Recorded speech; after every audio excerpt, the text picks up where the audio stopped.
오늘 우리가 읽는 이사야서 54장의 내용은 우리가 53장과 연결해서 이 말씀을 보면은 우리가 전한 것을 과연 누가 믿었느냐, 많은 사람이 믿지 않을 것을 얘기해 주는 말씀이죠. 그러나 여호와의 팔이 나타난 자에게 메시아를 통한 구원이 임하게 될 것을 이야기한 바가 있습니다. 그렇게 구원을 받은 자들, 그러한 자들을 향한 하나님의 변치 않는 약속, 그 내용이 이제 54장 우리가 있는 이 말씀에서 확인할 수 있습니다.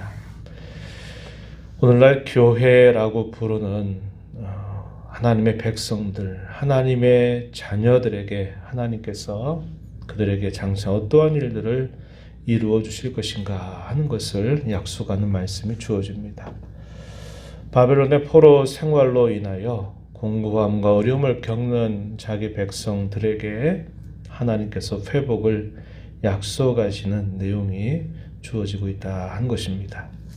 그래서 여기 예루살렘이라고 하는 이 표현들을 우리가 볼 때는 오늘날의 교회로 부름받은 하나님의 백성들, 성도들을 뜻한다 보시면 된다 하는 겁니다. 그래서 여기 참 교회를 예루살렘이다 이렇게 생각을 하면서 말씀을 읽으면 될 거예요. 1절 말씀을 한번 보시기 바랍니다. 잉태하지 못하며 출산하지 못한 너, 산고를 겪지 못한 너, 홀로 된 여인의 자식이 남편 있는 자의 자식보다 많다, 이런 말씀을 약속하고 있습니다.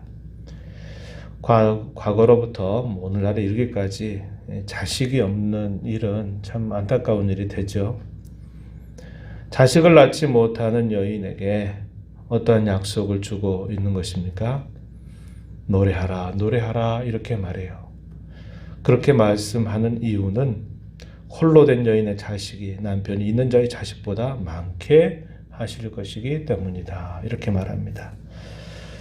하나님의 징계 아래 놓여져 있는 자기 백성들, 그것을 마치 잉태하지 못하며 출산하지 못한 너, 이렇게 비유적으로 설명을 해주고 있어요. 상고를 겪지 못한 너, 자식이 끊어져 버린 그런 안타까운 모습을 빗대어서 표현을 하고 있습니다. 그런데 하나님께서 장차 그들에게 많은 자손들을 주실 것을 약속하시고 있어요. 그러면서 1절 끝에 여호와께서 말씀하셨다, 이 표현을 사용합니다. 이 말은 하나님께서 친히 내가 보증한다, 내가 반드시 이룬다 라는 것을 표현하고 있는 말이 된다 한 겁니다. 약속이 주어지는 그 끝자락에 이 표현이 반복적으로 표현되고 있음을 우리가 읽었습니다.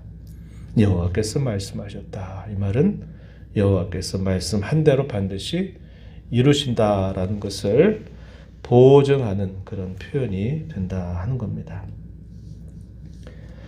그러면서 어떠한 일을 행할 것을 말씀을 하시냐면요, 2절부터 10절 쭉 보면 하나님께서 이 예루살렘을 다시 굳게 세우실 것을 약속해 줍니다. 하나님 먼저 어떠한 요구를 그들에게 하시냐면 2절에 보면 장막터를 넓혀라, 처소의 위장을 아끼지 말고 널리 펴라, 너의 줄을 길게 하라, 너의 말뚝을 견고히 하라. 자식이 없어서 참으로 안타까워져 있는 그런 상황에 있는 그들에게 너의 장막터를 넓혀라, 내가 있는 그곳을 확장해라 하는 이런 말씀을 하십니다. 여기 장막이라고 하는 이 표현도 역시 교회를 상징하는 그런 표현으로 우리가 이해하면 될 것입니다. 그렇게 하라고 요구하시는 이유는 내 좌우가 퍼지게 될 것이고 내 자손은 열방을 얻게 될 것이고 황폐한 성읍들은 사람이 살 곳이 될 것이기 때문이다. 하나님이 그렇게 해주시겠다라고 말씀을 하시는 것입니다. 이것은 역사적으로는 포로 생활을 가운데 있는 그 백성들이 다시 자신들의 고국 땅으로 돌아가서 그들이 세울 여호와의 성전, 그것을 표현하는 것으로 무너졌던 예루살렘의 성벽을 다시 재건한 것으로 성취가 되지만, 그러나 이 말씀의 궁극적인 성취는 예수 그리스도 그 메시아를 통해서 이루시는 구원으로 말미암아 주님의 교회가 세워지고, 그 교회가 계속적으로 열방 가운데, 모든 나라 가운데 세워지고 확장돼서 하나님의 백성들이 크게 일어날 것을 예언해 주는 말씀이다 한 것입니다. 그러면서 두려워하지도 말고 놀라지도 말아라. 너희에게 다시는 수치가 있지 않게 될 것이다. 부끄러움을 당하지 않게 될 것이다. 이렇게 하나님께서 말씀을 하십니다. 이러한 모든 약속을 이루시는 분, 그분이 바로 여호와 하나님이심을 알려주고 있습니다. 잉태하지 못하고 출산하지 못한 여인, 상고를 겪지 못한 여인을 하나님의 백성으로 비유하고, 그러한 여인의 남편이 누가 되시느냐? 바로 만군의 여호와가 그 남편이 되시기 때문이다. 이렇게 말씀을 하십니다. 5절로 한번 가서 보십시오. 너를 지으신 이가 내 남편이시라. 그의 이름 만군의 여호와이시며 내 구속자는 이스라엘의 거룩한 이시다. 그는 온 땅의 하나님이라 일컬음을 받으실 것이다. 우리가 몇 주 전에 그런 말씀을 나눴습니다만, 하나님은 온 세상을 경영하시는 하나님이다. 하나님의 백성들을 위해서 이방의 모든 나라의 흥망성쇠를 주장하시는 분이시다. 이것을 우리가 살펴본 바가 있습니다. 마찬가지죠. 지금도 이 세상의 모든 역사의 주권을 하나님이 쥐고 계시다는 거죠. 그리고 그 모든 것들을 하나님께서 수단으로 사용하셔서 그의 나라, 그의 참 성도가 된 교회를 하나님께서 굳게 세우실 것을 분명히 드러내실 것이다 한 겁니다. 그들의 남편이 바로 여호와 하나님이시고, 그 남편이야말로 온 땅의 하나님, 온 세상의 주권을 행사하시고 온 세상을 그의 뜻대로 인도하시는 하나님이시다라는 사실을 분명하게 이야기를 해주고 있어요. 그 하나님께서 부르시겠다 말씀하시죠. 6절에 너를 부르신다 이렇게 표현합니다. 또 7절로 가서 뭐라고 말하냐면 모으신다 라고 말합니다. 큰 긍휼을 베풀어서 너를 모으신다. 부르시는 하나님, 그들을 다시 모으시는 하나님. 또 8절 가서 보면 영원한 자비로 그들을 긍휼히 여겨 주실 것이다. 이렇게 약속을 하십니다. 7절에 내가 잠시 너를 버렸지만 큰 긍휼로 너를 모을 것이다. 내가 넘치는 진노로 내 얼굴을 내게서 잠시 가렸지만 영원한 자비로 너를 긍휼히 여길 것이다. 내 구속자 여호와께서 말씀하셨다. 이렇게 말합니다. 여호와께서 말씀하셨다. 이 표현은 조금 전 말씀드렸던 것처럼 도장을 콱 찍는 것과 같은 그런 표현임을 우리에게 알려주고 있다 한 것입니다. 그들이 왜 팔려버렸습니까? 그것은 그들의 죄악으로 말미암은 것이었다. 우리가 이사야서 50장 1절과 2절에서 읽었던 말씀처럼 그들이 하나님의 말씀을 끊임없이 배역했기 때문에 그들이 죄에 팔려서 마치 자식을 잃어버린 과부처럼 또 아이가 없는 그런 여인처럼 되고 말았다. 이 사실을 이야기한 바가 있습니다. 그러나 그것도 잠시일 것이라고 말씀하시고 하나님께서 그 백성들에게 베푸실 그의 자비 긍휼은 크고도 영원하다. 이렇게 분명하게 말씀을 해주고 계시죠. 이러한 하나님의 약속, 때로 하나님께서 잠시 잠깐 그들을 죄 때문에 그들을 정화하고 새롭게 하시기 위해서 징계를 하시지만은 하나님은 그 자비를 베푸실 것인데 마치 그 옛날 노아의 홍수가 끝나고 난 다음 하나님께서 내가 다시는 물로 세상을 심판하지 않겠다라고 약속하셨던 것처럼 아주 분명하게 그렇게 해주실 것이다. 이렇게 말씀하십니다. 9절에 가서 보시면 내게 노아의 홍수와 같도다. 내가 다시는 노아의 홍수로 땅 위에 범람하지 못하게 하리라 맹세한 것 같이 내가 너에게 노하지 않고 너를 책망하지 아니하기로 맹세했다. 이렇게 하나님께서 말씀을 하십니다. 10절 가서는 뭐라고 말씀합니까? 산들이 떠나고 언덕들은 옮겨질지라도 나의 자비는 영원히 너에게서 떠나지 않을 것이다. 나의 화평의 언약은 흔들리지 않을 것이다. 이렇게 말씀합니다. 산들이 떠나며 언덕들이 옮겨진다. 이 말은 세상의 흉흉함을 우리에게 보여주는 표현이죠. 세상이 이런저런 일들로 인해 시끄럽고 혼란스럽고 어지럽고 세상에 많은 그런 혼란 속에 있다 할지라도 하나님께서 약속하신 그 자비, 세우신 그 화평의 언약은 결코 흔들리지 않는다. 이렇게 하나님 말씀하셔요. 우리가 살고 있는 이 코로나 시대 2년, 거의 2년이 다 되는 이런 시간들을 우리가 보내면서 세상이 얼마나 시끄럽고 얼마나 흉흉합니까? 그럼에도 불구하고 하나님의 약속은 결코 흔들림이 없다라는 것을 우리는 이 말씀을 통해서 다시 확인하게 되는 겁니다. 이렇게 교회를, 참 교회를 세우시는 그 하나님께서 그 교회를 어떻게 영광스럽게 하실 것인가 하는 내용이 이제 11절부터 마지막 17절까지 쭉 소개가 되고 있습니다. 비유를 통해서 설명해요. 뭐라고 말씀하냐면 11절, 12절에 보면은 그 교회의 모습을 이렇게 비유적으로 설명합니다. 11절에 보면 너 곤고하며 광풍에 요동하여 안위를 받지 못한 자여 보라 내가 화려한 채색으로 내 돌 사이에 더한다. 청옥으로 너의 기초를 쌓을 것이다.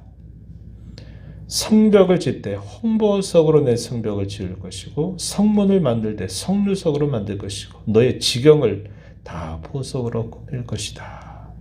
하나님께서 자기 백성들을 마치 찬란한 성을 지어가는 가장 값진 그런 재료들을 사용해서 찬란한 성을 짓는 것처럼 당신의 백성들을 그렇게 하나님이 만드실 것이다. 이렇게 설명을 하십니다.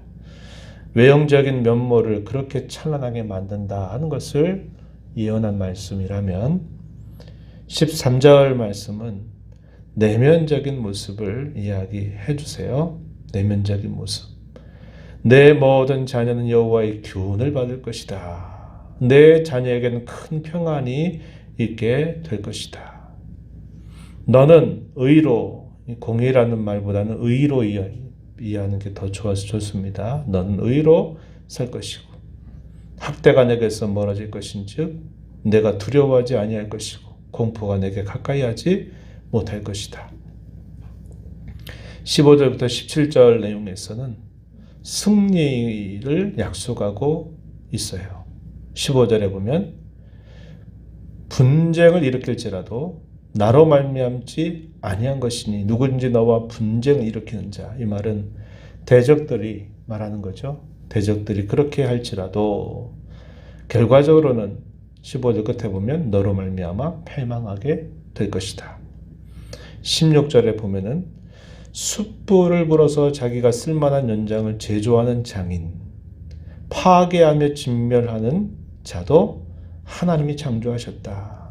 17절에 너를 치려고 제조된 모든 연장은 쓸모가 없게 될 것이고 일어나서 너를 대적하여 숭사하는 모든 혀는 도리어 너에게 정죄를 당하게 될 것이다. 이렇게 말합니다. 하나님께서 그의 백성된 이들에게 이러한 승리를 약속하시는 말씀을 주고 있어요. 하나님이 그렇게 하시는 그 이유가 뭐냐? 마지막 부분에 보니까 이는 여호와의 종들의 기업이기 때문이다. 이것이 그들이 내게서 얻을 공의라는 말, 공의가 아니라 의다 이렇게 바꾸셔서 이해하세요. 이것이 내게서 얻을 의로움이다 이렇게 하나님께서 말씀을 하고 있습니다. 그래서 승리하게 되는 이유, 영광을 누리게 되는 이유는 여호와께서 택하신 백성들, 그의 특별한 기업이 되고 여호와 하나님이 그들에게 곧 의로움이 되실 것이고 그 하나님께서 그들에게 그 의로움을 주시기 때문이라고 이유를 말씀해 주고 있습니다. 오늘 우리가 이 흉흉한 시대를 살고 흔들리는 이 세상을 살면서 우리가 굳게 붙들어야 할 견고한 소망이 바로 오늘 이 말씀에 있다는 것을 기억하십시오.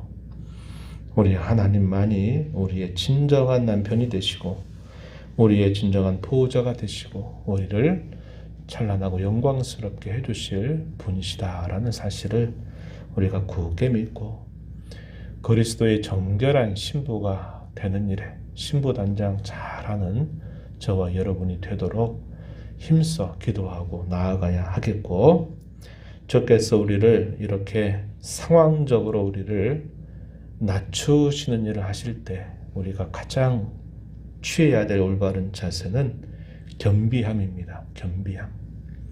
낮아지는 태도, 겸손한 태도를 갖는 것이에요.